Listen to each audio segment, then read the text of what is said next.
what we've been doing, fucking chipping out all that refract. You see that shit right there?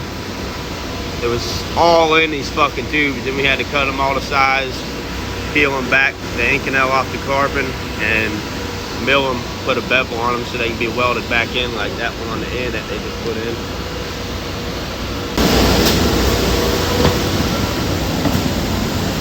They did go all the way up and around, but now they're just going to, we're eliminating it and going straight.